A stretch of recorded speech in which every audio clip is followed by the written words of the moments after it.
이 시간 다시 한번 마음을 다짐하겠습니다. 주여 말씀하옵소서. 말씀대로 직행하는 우리 모두가 되기를 축복합니다. 아멘. 사람이 살아간다는 것이 간단한 문제가 아닌 것 같습니다. 편안하고 행복한 삶을 산다는 것, 이것은 더더욱 쉽지 않은 것 같습니다. 한번 살아가는 세상 모두가 다 기쁘고 즐겁고 행복하게 살아가기를 원합니다. 여기에서 예외는 아무도 없습니다. 그런데 우리의 삶의 현실이 그렇지 못할 때가 너무나도 많습니다. 우리가 살아가기 위해서 여러 가지 조건이 충족되어야 됩니다. 먹고 마시고 살아가는 의식주가 해결이 돼야 되고, 또 인간관계가 원만해야 되고, 또 자신이 하는 일에 보람을 느껴야 되고, 또 다른 사람들로부터 무시를 당하지도 않아야 되고, 또 살아가는 주위의 자연 환경도 좋아야 되고, 하여간 이런저런 조건들이 굉장히 많습니다. 그 이외에도 이렇게 또 말하자면 여러 가지 많은 조건들이 갖추어져야 우리가 하나님 앞에서 참 행복하고 즐거운 삶을 살아갈 수 있다, 그렇게 얘기합니다. 그런데 우리가 종종 말하는 대로 물 좋고 정자 좋은 것이 없다, 그렇게 얘기를 합니다. 하나가 좋으면은 다른 하나가 부족한 것이 우리의 현실입니다. 어차피 100%를 다 만족시킬 수 없습니다. 내가 행복하게 살기 위해서 필요한 조건들 쭉 한번 여러분들 나열해 보시고, 이 땅에서 그게 다 100% 만족될 때가 있는지 한번 생각해 보시기 바랍니다. 100% 만족될 때가 없습니다. 내가 이렇게 하면은 어떻게 하리라, 내가 하나님 앞에서 이렇게 되면은 내가 충성하리라, 봉사하리라, 이렇게 되면은 기도하리라, 이렇게 되면은 전도하리라, 그거는 평생 못합니다. 이렇게 되면 하리라는 평생 못합니다. 그냥 하면 되는 거예요. 그냥 부족하면 부족한 대로, 그냥 모자라면 모자란 대로 하면 되는 겁니다. 왜냐하면 우리가 살아가는 이 세상에 100% 만족되는 조건은 없습니다. 그렇다면 어차피 100% 만족될 수 없다면 무엇이 중요한지를 생각해 봐야 됩니다. 무엇이 중요한가? 더 중요한 것을 위해서 덜 중요한 것은 희생할 수 있어야 됩니다. 이것을 위해서라면 이거 희생하겠다. 더 중요한 것을 위해서 덜 중요한 것을 희생할 수 있어야 우리가 어떻게 보면은 목표에 맞는 삶을 살 수가 있습니다. 이것도 구하고 저것도 구하고 하면 끝까지 아무것도 못하는 그런 일이 되고 맙니다. 그렇다면 우리의 인생에서 가장 중요한 것이 무엇이겠습니까? 살아가면서 무엇이 중요한지를 우선순위를 한번 쭉 나열해 봐야 됩니다. 뭐가 중요한지. 그래서 더 중요한 것을 위해서 덜 중요한 것은 희생할 수 있는 중요한 것의 순서를 정해보는 그것이 필요합니다. 우리의 마음속에 늘 이것이 더 중요하다, 무엇이 더 중요한가, 그것을 늘 우리가 알아야 됩니다. 그래서 오늘 이 함께 읽은 말씀을 통해서 무엇이 중요한 것인지 우선순위를 한번 생각해 보고자 합니다. 창세기 2장 8절에서 17절을 읽었습니다. 오늘 읽은 말씀을 두 부분으로 나누어서 함께 살펴보고자 합니다. 첫 번째는 에덴을 창설하심 8절에서 14절, 두 번째는 인간에게 사명을 맡기심 15절에서 17절 말씀입니다. 첫 번째, 에덴을 창설하심 8절에서 14절. 첫 번째 질문, 하나님은 인간을 창조하시고 어디에서 살게 하셨습니까? 하나님은 인간을 창조하셨습니다. 그것이 전부가 아닙니다. 하나님은 인간이 살아갈 수 있는 삶의 터전도 만드셨습니다. 동방의 에덴에 동산을 창설하셨다, 그렇게 말씀합니다. 그리고 창조하신 인간을 거기에 살게 했습니다. 그러니까 우리가 이 사람이 아이를 낳는 거, 아이를 낳는 게 전부가 아니잖아요. 요사이 왜 출산율이 떨어지고 아이를 안 낳으려고 그러겠습니까? 아이를 낳는 게 문제가 아니고 아이를 낳은 다음에 키우고 살아가는 그 일이 너무 힘드니까 사람들이 아이 낳는 게 함부로 해서 될 일이 아니구나 해서 아마 주저주저하고 출산율이 많이 떨어지는 것 같습니다. 낳는 것이 중요한 것이 아니고 그 다음에 더 이렇게 키워가는 그것이 너무 힘드니까 그렇게 생각하는 것 같습니다. 하나님께서 인간을 창조하실 때 마찬가지입니다. 그냥 하나님 인간 만들어 놓고 말아서 해라 이렇게 한 것이 아니고 인간이 살아갈 수 있는 삶의 모든 환경과 터전도 하나님께서 준비해 주셨습니다. 하나님은 무책임한 분이 아니라는 겁니다. 생명을 창조하시는 것으로 끝나지 않았습니다. 살아갈 환경을 다 만드셨습니다. 생명을 지속할 수 있도록 먹을 것도 풍성히 주셨습니다. 보람을 느끼며 살아갈 수 있도록 일거리도 주셨습니다. 함께 살아갈 돕는 배필도 주셨습니다. 인간의 창조는 책임 있는 하나님의 총체적인 창조다, 그렇게 말할 수 있습니다. 그냥 흙으로 사람을 만들고 생기를 불어넣어가지고 그냥 한 생명체를 만든 그것으로 끝난 것이 아니고, 그 생명체가 살아갈 수 있는 모든 여건 환경을 하나님께서 다 만들어 주셨습니다. 우리가 인간답게 살아갈 수 있도록 모든 것을 준비해 주셨다. 하나님의 관심은 우리가 인간답게 행복하게 살아가는 것이 하나님의 관심입니다. 우리가 성경을 잘못 보면은 하나님 벌 주시는 하나님, 조금만 잘못하면 하나님 이게 벌 주고 막 부드러운 하나님, 그렇게 생각하기 쉽습니다. 그러나 그 이면을 가만히 보면은 하나님이 왜 이것은 하라 그러고 이것은 하지 말라 그러고 그거 하면은 너희들 벌 받는다 그러고 그렇게 하는 이유가 뭐겠습니까? 근본적인 의도는 우리가 벌 받고 징계 받고 무슨 고난을 당하고 그게 목적이 아니에요. 하나님이 그렇게 말하는 그 근본적인 의도는 하나님 앞에서 인간답게 하나님 앞에서 행복하게 살아가라, 그것을 지금 말하는 거예요. 이거는 쉽게 말하면은 부모가 자식을 앞에 놓고, 흔히 자식이 들을 때는 잔소리고 부모가 들을 때는 인생에 피가 되고 살이 되는 얘기를 한다고 하는 겁니다. 왜 그렇게 하는 겁니까? 너 제발 좀 인간답게 살아가라고, 인간답게 살아가라고. 그런데 자식은 듣기 싫다고 왜 잔소리 하느냐고 그렇게 말하고 있잖아요. 그러니까 하나님과 우리의 관계도 마찬가지입니다. 하나님은 정말 우리가 인간답게 행복하게 살아가라고 계명을 주시고 말씀을 주시고 이렇게 하라 저렇게 하라 말씀하는데, 우리는 간혹 그것을 읽을 때마다 이거 귀찮다, 막 신경질 난다, 하나님 왜 이렇게 말할까, 답답하다, 성경 보기도 싫다, 그렇게 느낄 수도 있다는 것입니다. 하나님께서 우리에게 필요한 것, 우리에게 원하시는 것, 인간답게 행복하게 살아가라, 거기에 필요한 것을 하나님께서 채워주셨습니다. 이것이 오늘 본문에서 말씀하는 내용입니다. 하나님의 관심은 우리의 기도 제목입니다. 우리를 향한 하나님의 관심이 뭐라 그랬습니까? 인간답게 살아가는 것, 행복하게 살아가는 것, 이것이 하나님의 관심이에요. 창조해놨으니까, 하나님이 창조했으니까.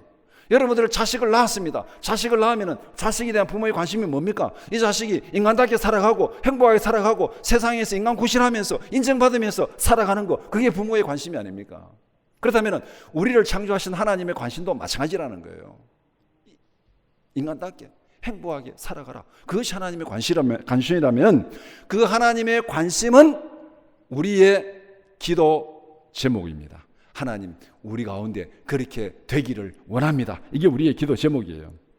이 땅에서 인간답게 살아가는 것이 우리의 기도 제목입니다. 인간답게 살아가는데 필요한 것이 우리의 기도 제목입니다. 그래서 예수님은 하나님의 나라를 구하고 일용할 양식을 구하라고 그렇게 말씀하셨습니다. 이런 일들을 위해서 하나님께 기도하는 일에 열심을 내는 우리 모두가 되기를 축복합니다.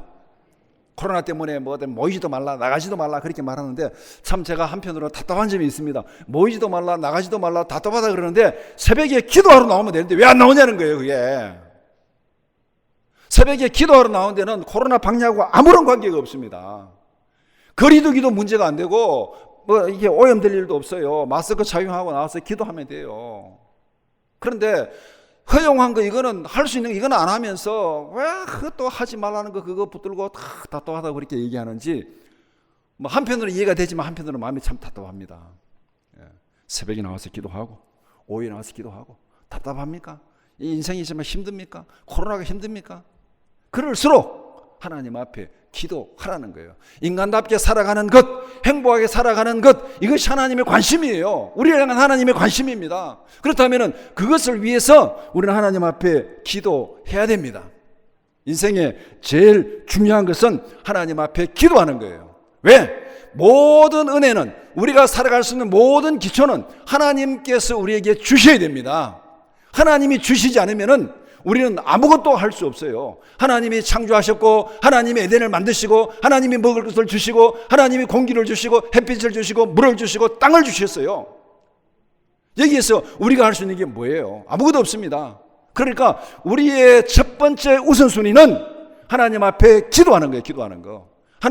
하나님의 관심, 우리를 향하신 하나님의 관심, 그 관심이 우리에게 그대로 이루어지기를 원합니다.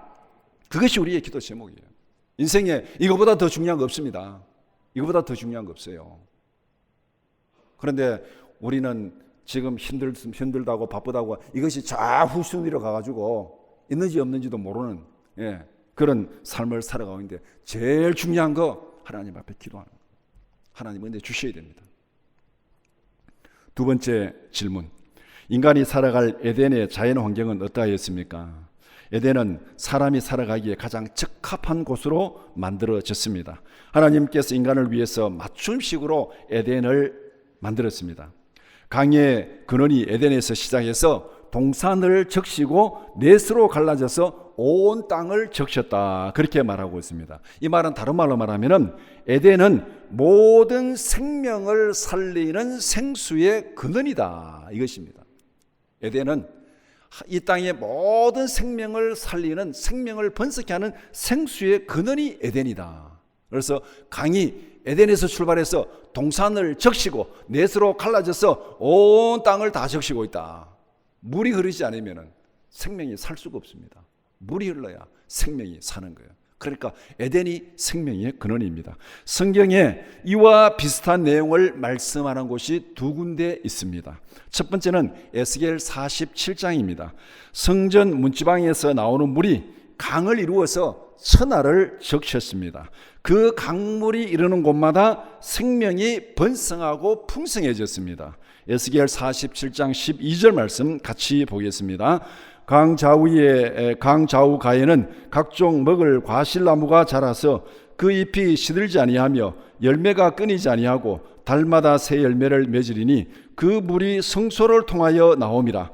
그 열매는 먹을 만하고 그 잎사귀는 약재료가 되리라.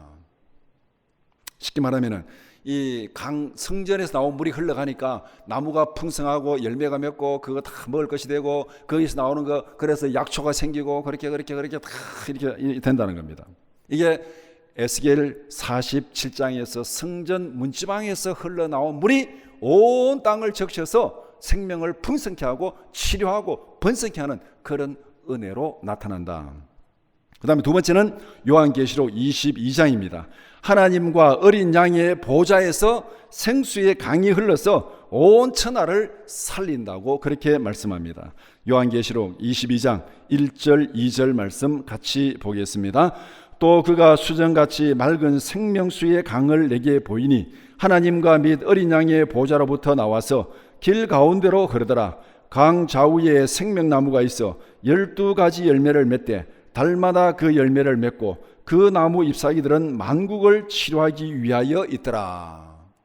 어쩌면은 에스겔 47장에서 선지자를 통해서 보여주는 환상이 지금 새하늘과 새 땅에서 그대로 이루어지는 그 모습입니다.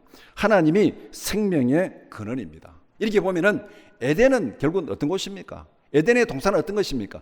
전체 창조 세계에 하나님이 함께 하시고 하나님이 거하시는 생명의 근원, 어린 양의 보좌, 하나님의 보좌, 성전입니다. 성전. 이 우주 세계 전체에서 하나님께서 성전으로 창설한 것이 에덴이에요. 거기에서 생명의 근원이 시작된다고 말씀하고 있습니다. 하나님이 베풀어 주시는 은혜를 떠나서는 우리가 살 수가 없습니다. 이 은혜를 깨닫고 날마다 감사하며 하나님과 동행하는 우리 모두가 되기를 축복합니다. 우리 인생의 제일 중요한 첫 번째는 뭐라 그랬습니까? 기도하는 것. 두 번째는 무엇입니까? 은혜에 감사하며 찬양하는 거예요. 모든 생명의 근원은, 모든 좋은 것은 위로부터 빛들의 아버지께로부터 온다. 성경은 그렇게 말씀합니다. 우리가 하루하루 살아가면서 누리는 이 모든 은혜들 하나님 앞에 감사하며 찬양하는 것, 이것이 우리가 인간답게 살아가는 거예요. 사람이 뭔가 누구에게 은혜를 입으면은 감사할 줄 알아야 되잖아요. 선물을 줬는데 감사할 줄도 모르고 탁 닦아버리면 저거 이 인간 저거 싸가지 없네 저거, 그렇게 얘기하는 거 아닙니까? 하나님께서 은혜를 베풀어 주셨으면은 우리가 하나님 앞에 인간답게 살아가는 게 뭐예요?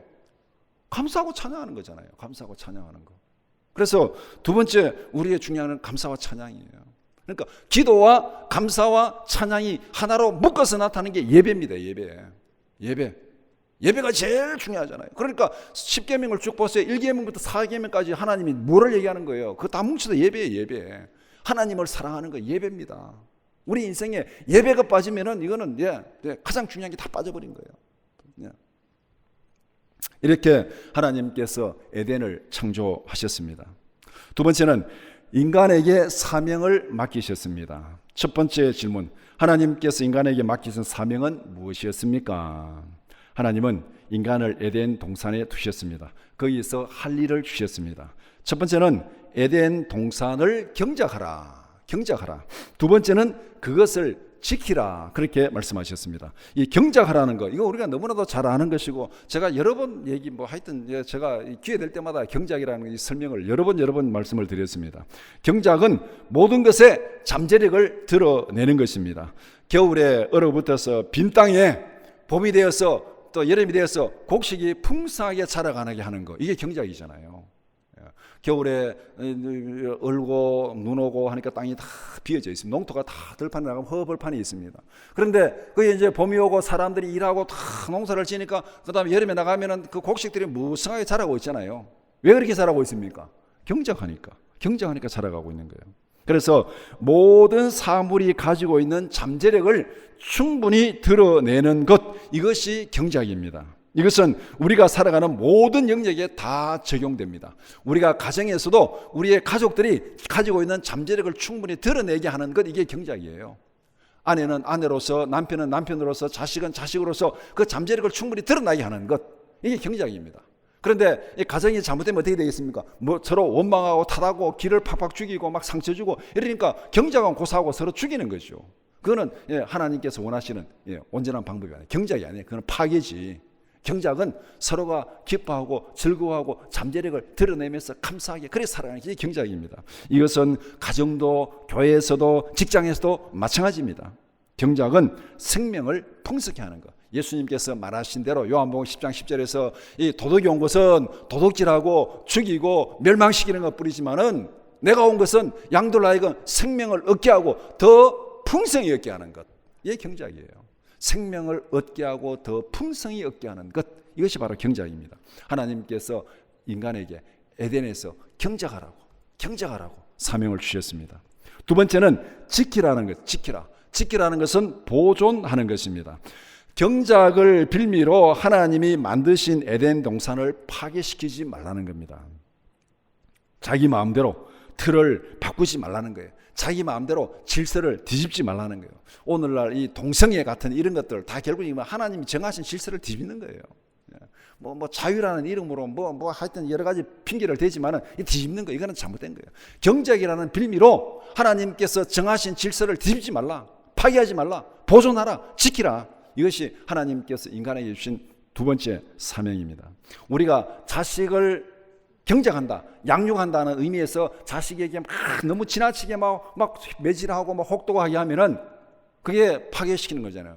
그러니까 신약이가 뭐랍니까? 부모들아 자식을 노예케 하지 말라. 자식을 노예케 하지 말라. 내가 다 이렇게 하는 것은 너 잘 되러가는 거야. 그게 지나치면은 자식을 노엽게 하고 자식에게 상처를 주고 파괴시키는 겁니다. 그러니까 경작과 보존은 이게 지금 같이 가야 돼요. 분리되면 안 됩니다, 이게. 그래서 오늘 우리가 살아가는 이 사회를 보면은 이 탐욕을 채우기 위해서 착취하거나 남용하는 거 얼마나 많습니까? 그렇게 하지 말라는 거예요. 개발이라는 이름으로 환경을 파괴하는 경우가 얼마나 많습니까? 요사이에 와서 이제 이게 환경 보존이 굉장히 국가적으로도 또 세계적으로도 중요한 이슈가 되고 있잖아요. 그 전까지는 이거 별로 관심이 없었어요. 그래 하다 보니까 뭔가 이렇게 여러 가지 부작용이 많이 생기고 기후의 변화가 생기고 공기 오염되고 우리 삶에 여러 가지 어려움이 많이 생기니까 이거 이렇게 해서는 안 되겠구나. 보존해야지. 이제 그래 얘기가 되는 거예요. 사람은 다 어떻게 보면 이게 고난을 겪어봐야 아는 것 같아요. 동성애 하나님의 가치관을 다 무너져가지고 이게 고통을 겪어봐야 이게 잘못되었구나 아는데 그때는 때가 너무 늦었다는 거예요. 언제 이것을 철저하게 아느냐? 지옥 가서 합니다. 지옥 가서 철저하게 합니다. 아이고 내가 그렇게 사는 게 아닌데. 부자와 거지 나사로의 비유에서 예수님께서 분명히 보여주셨잖아요. 지옥 가서는 철저하게 깨닫고 철저하게 회개하고 뉘우칩니다. 그러나 너무 늦었습니다. 회복의 기회가 없습니다. 지키라, 보존하라. 환경 보존을 이야기할 때 자주 등장하는 이야기가 있습니다. 미국의 인디언들의 사냥 습관을 많이 얘기합니다. 환경 보존을 얘기할 때 책을 읽어보면 그 예외 없이 이렇게 등장하는 얘기인데 미국의 인디언들은 지금은 이제 사냥도 안 하고 그렇게 되지만 인디언들이 사냥할 때는 가서 자기들이 먹을 것만큼만 사냥한다는 거예요. 오늘 예를 들어서 돼지 멧돼지 한 마리가 필요하다. 멧돼지 한 마리 딱 사냥하면은 더 이상 사냥하지 않는다는 거예요. 다 먹고 또 모자라면은 또 나가서 딱 먹을 것만큼만 사냥한다는 거예요. 이게 어떻게 보면은 동물들의 사냥 습관이잖아요. 동물들의 사냥 습관. 뭐 동물의 왕국 보면 그렇죠. 사자가 뭐 이렇게 예를 들어서 막 이게 무슨 뭐 물소떼인데 가지고 막 하루에 막 10마리, 20마리 막 사냥합니까? 그렇게 안 하잖아요. 자기가 딱 하죠. 먹고 그냥 배 차면은 그냥 안 하는 거예요. 나중에 배고프면 또 가서 하고. 이게 이제 어떻게 보면은 인디안들이 자연 안에서 살아가는 방법, 동물들이 살아가는 방법이에요. 필요를 충족하는 거. 필요 이상은 더 이상 채취하지 않는다는 겁니다. 그런데 자본주의 시대에 살아가는 인간, 탐욕에 빠진 사람들의 모습은 어떻습니까? 못 먹고 썩어버릴지언정 내 눈앞에 있는 것은 다 취한다. 여러분들에서 뭐 과일을 따오든 뭐 공짜라 그러면 막 따가지고 뭐 저도 그런 경험들이 많이 있습니다. 막 많이 가져와가지고 다 못 먹고 버리는 경우도 있고 막 뭔가 눈앞에 있으면은 다 걷어들여야 돼, 다 걷어들여. 이게 우리가 지금 탐욕에 빠진 우리의 모습입니다. 그러니까 신문에 보니까 뭐 어떤 회사에 뭐 과장인가 뭐 2천억을 빼돌렸다는데, 이건 저는 뭐 2천억이 얼마인지도 모르겠고, 뭐 2천억 빼돌려가지고 막 가족들 집집마다 막 금괴를 사가지고 갖다 놓고 이랬다는데, 하여튼 뭐 잘잘못을 떠나가지고 이게 인간의 탐욕이 이런 것이에요. 인간의 탐욕이 이런 것입니다. 하나님 앞에서 지킬 것은 분명히 지키면서 자신의 능력과 잠재력을 충분히 발휘하며 살아가는 우리 모두가 되기를 축복합니다. 경작하라는 것은 자신의 능력을 발휘하라는 거예요. 다른 사람의 능력도 발휘하게 만들어주라는 거예요. 그런데 거기에 따라가는 게 뭡니까? 보존하라, 지키라. 그래서 우리가 인생에서 중요한 세 번째는 뭐냐면은 보존과 경작입니다. 경작과 보존입니다. 내 잠재력을 충분히 발휘하고 다른 사람의 잠재력을 충분히 발휘해야 하고 거기에서 하나님이 정하신 질서는 반드시 지킨다. 이것이 우리가 살아가는 세 번째 중요한 겁니다. 두 번째 질문. 하나님께서 인간에게 자유롭게 누리라고 허용하신 것은 무엇이었습니까? 하나님은 동산에 각종 먹을 거리를 만들어 놓았습니다. 9절에 보면은 여호와 하나님이 그 땅에서 보기에 아름답고 먹기에 좋은 나무가 나게 하시니, 그러니까 이 에덴에 보기에 좋고 먹기에 좋고 보기도 좋고 먹기도 좋은 그런 나무 열매들이 많이 있었습니다. 하나님은 아름답고 먹기에 좋은 각종 열매를 임의로 먹게 했습니다. 먹고 싶은 대로 입맛에 맞는 것을 자유롭게 먹으라, 그렇게 말씀하고 있습니다. 이 자기가 먹고 싶은 것을 언제든지 입맛에 먹을 수 있는 것, 이것이 얼마나 큰 은혜입니까? 인정하십니까? 내가 먹고 싶은 것을 내 입맛에 맞게 언제든지 먹을 수 있는 것, 이게 얼마나 큰 은혜입니까? 우리는 지금 정말 엄청난 은혜 가운데 살고 있어요. 부자든 가난한 자든 관계없습니다. 지금 대한민국에서 살아가는 사람들은 부자든 가난한 사람이든 관계없어요. 정말 엄청난 은혜 가운데 살고 있습니다. 왜? 우리가 먹고 싶은 거 웬만하면 다 먹어요. 제가 마트에 갈 때마다 이런 생각이 듭니다. 이 엄동설 안에 딸기라니, 이 엄동설 안에 토마토라니, 이 엄동설 안에 포도라니, 온갖 과일이 다 있잖아요. 그러면서 그런 생각합니다. 옛날에 세종대왕인들 이 엄동설 안에 딸기를 먹었겠나? 나는 지금 세종대왕보다 훨씬 더 행복한 삶을 살고 있다. 그렇지 않습니까? 옛날에 임금인들, 왕인들 이 엄동설 안에 딸기를, 토마토를 무슨 소리를 하고 있습니까? 생각지도 못하는 그런 일들이 지금 우리에게 지금 벌어지고 있잖아요. 제가 1990년대 미국 가서 깜짝 놀란 게 슈퍼마켓을 갔습니다. 그때는 아직 한국에 대형마트, 뭐 이마트, 코스트코 이런 게 없었습니다. 그냥 동네 슈퍼마켓이 있었어요. 그런데 미국에 왔더니 막 얼마나 슈퍼마켓 큰지, 와, 과일 매장에 갔더니 전 세계 온갖 희귀한 과일, 먹어보지도 못하고 보지도 못한 과일들이 쫙 있더라고요. 야, 역시 잘 사는 선진국은 다르구나 그랬는데 지금 대한민국이 그래요. 여러분들 마트에 가보세요. 과일 코너 가보세요. 얼마나 과일 코너가 넓고 거기에 온갖 과일들이 다 있습니까? 정말 감사한 일이죠. 이게 에덴인가 싶을 정도로 과일들이 많이 있습니다. 그만큼 지금 우리가 이 풍족한 세상 가운데 살아가고 있습니다. 제가 6년 전에 수술한 이후부터 토마토를 먹기 시작해서 지금까지 꾸준히 먹고 있습니다. 항암 효과가 좋다 그래가지고 먹고 있는데, 먹으면서 늘 깨닫는 게, 야, 사시사철 토마토를 끊임없이 이게 먹을 수 있는, 이게 얼마나 감사한 겁니다. 옛날 같으면 토마토를 사시사철 먹을 수 있습니까? 그 보존이 잘 안 되잖아요. 그러니까 한철 그냥 노지 토마토는 한 달 정도 나오면 없어요. 그런데 이거 지금 사시사철 꾸준히 먹을 수 있는 거, 이거 정말 얼마나 감사한 일입니까? 정말 하나님 앞에 감사한 일이에요. 하나님께서 인간에게 이렇게 은혜를 베푸신 이유가 뭡니까? 에덴에서 이 아담에게 이렇게 은혜를 베푸신 이유가 뭡니까? 하나님께서 맡기신 일에 충성하라는 겁니다. 일꾼을 불렀으면 먹을 것을 제공하는 것은 주인이 마땅히 해야 될 책임입니다. 예수님도 순서를 바꾸어서 이와 똑같은 말씀을 하셨습니다. 마태복음 6장 33절 같이 보겠습니다. 그런즉 너희는 먼저 그의 나라와 그의 의를 구하라. 그리하면 이 모든 것을 너희에게 더하시리라. 주신 은혜에 감사하며 사명에 충성하는 여러분들이 되기를 축복합니다. 그렇게 보면은 우리 인생의 네 번째는 뭐냐? 감사와 충성입니다. 감사와 충성. 앞에 감사와 찬양했다면 이제는 감사와 충성이에요. 내게 맡긴 일에, 하나님이 맡긴 일에 감사함으로 충성하는 것. 충성하는 것. 하나님께서 우리에게 은혜를 베풀어 주신 이유는 하나님이 맡기신 그 일에 충성하라고 은혜를 베풀어 주신 거예요. 왜 건강을 주셨습니까? 왜 여러 가지 삶의 여건을 주셨습니까? 왜 여러 가지 일의 모든 것을 갖춰주셨습니까? 하나님이 맡기신 일에 충성하라고 주신 거예요. 충성하라고. 세 번째 질문. 하나님께서 인간에게 하지 말라고 금지하신 것은 무엇이었습니까? 하나님은 에덴 동산에서 인간에게 모든 것을 허용하셨습니다. 딱 한 가지만 금지했습니다. 하나님께서 금지하신 것이 일상생활에 방해가 되는 것은 아니었습니다.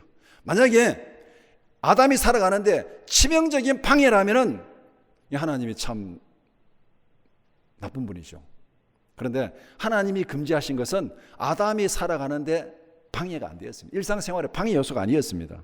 이것은 하나님께 대한 감사와 존경심을 잃지 말라는 경고입니다. 모든 것을 먹고 마시되 하나님이 주신 은혜를 기억하고 하나님의 권위를 존중하라. 하나님이 자유를 줬어요. 자유를. 에덴에서 자유를 줬어요. 모든 걸 먹고 마시 자유를 줬는데 그거 그냥 그대로 자기가 먹고 마시다 보면 결국 뭡니까?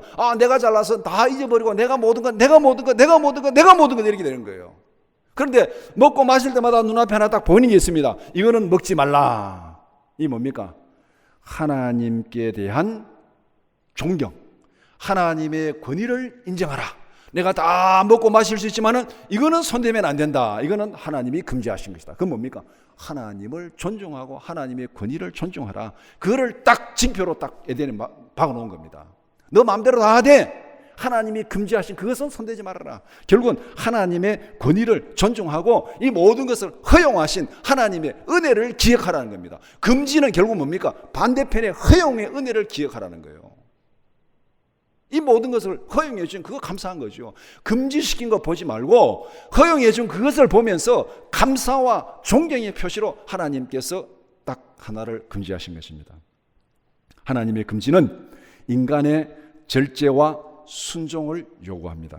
절제하지 못하고 마구잡이로 먹고 마시면 어떻게 되겠습니까? 에덴에서도 절제하지 못하고 마구잡이로 먹고 마시고 하면 어떻게 되겠습니까? 동산이 파괴되고 자기도 그렇게 오늘 우리가 살아가면서 절제하지 못하고 마구잡이로 먹고 마시면 어떻게 되겠습니까? 여러분의 건강이 파괴되고 인생이 파괴되는 거죠. 술도 퍼마시고 마약도 먹고 그냥 그래 하면 어떻게 되겠어요? 절제하지 못하고 마구잡이로 살아가면은 인생 망치는 건 시간 문제입니다. 불순종의 결과는 죽음입니다. 하나님의 금지는 인간의 번영과 유익을 위해서 필요한 겁니다. 절제하고 때로는 참고 인내하고 견디는 것, 이것이 우리의 번영과 행복한 삶을 위해서 반드시 필요한 것입니다. 부모가 자식에게 어떤 것을 하지 말라고 금지하는 이유가 무엇입니까? 너 잘 되라고. 10계명의 금지 명령에서 우리를 향하신 하나님의 사랑을 발견해야 됩니다. 10계명의 금지 명령에서 우리를 향하신 하나님 사랑. 왜 하나님께 그거 하지 말라고 그러냐? 왜 하지 말라고 그러냐? 하지 말라는 그 의도가 뭐냐? 우리가 행복하게, 기쁘게, 즐겁게 살아가라고. 살인하지 말라, 속이지 말라 하는 모든 것도 결국 뭡니까? 내가 다른 사람 죽이면 다른 사람도 나를 죽여요. 내가 다른 사람 속이면 다른 사람도 나를 속여요. 그래 결국은 뭐예요? 그렇게 하지 말고 서로 공동체 안에서 함께 행복하게 살아가라고 하나님께서 그렇게 말씀하는 거예요. 쉽게 말하면은 허용은 파란 신호등입니다. 파란 신호등.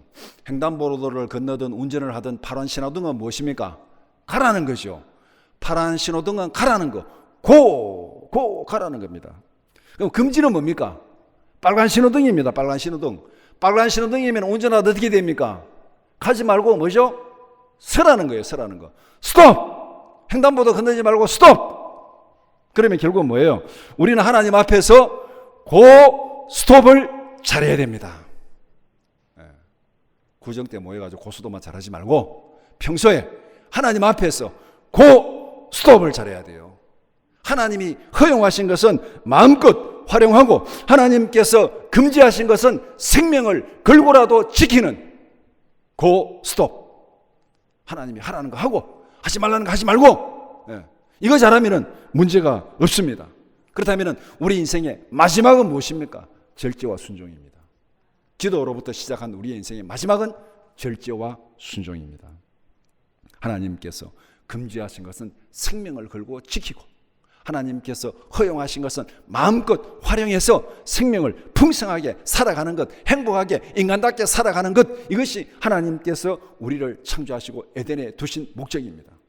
이것이 오늘 본문에서 우리에게 말씀한 내용입니다. 말씀을 정리해 봅시다. 하나님은 인간을 하나님의 형상대로 창조하셨습니다. 인간은 범죄하여 영원히 죽을 수밖에 없었습니다. 그런데 예수 그리스도의 보혈로 죄를 용서하시고 구원하셨습니다. 하나님께서 우리에게 이런 은혜를 베푸신 이유는 무엇입니까? 하나님의 영광을 위해서 살아가라고 은혜를 베푸셨습니다. 하나님의 말씀에 순종하며 하나님의 뜻을 실천하라고 은혜를 베푸셨습니다. 이 사명을 잘 감당하라고 우리에게 성령을 선물로 주셨습니다. 성령을 거역하지 말라고 말씀합니다. 성령을 거역하는 것은 죽음이라고 말씀합니다. 이 세상 살아가는 동안 성령의 인도하심을 따라서 이 땅에 하나님의 뜻이 이루어지기를 기도합시다. 예수님이 그렇게 기도하라 했잖아요. 이 땅에 하나님의 뜻이 이루어지게 하소서.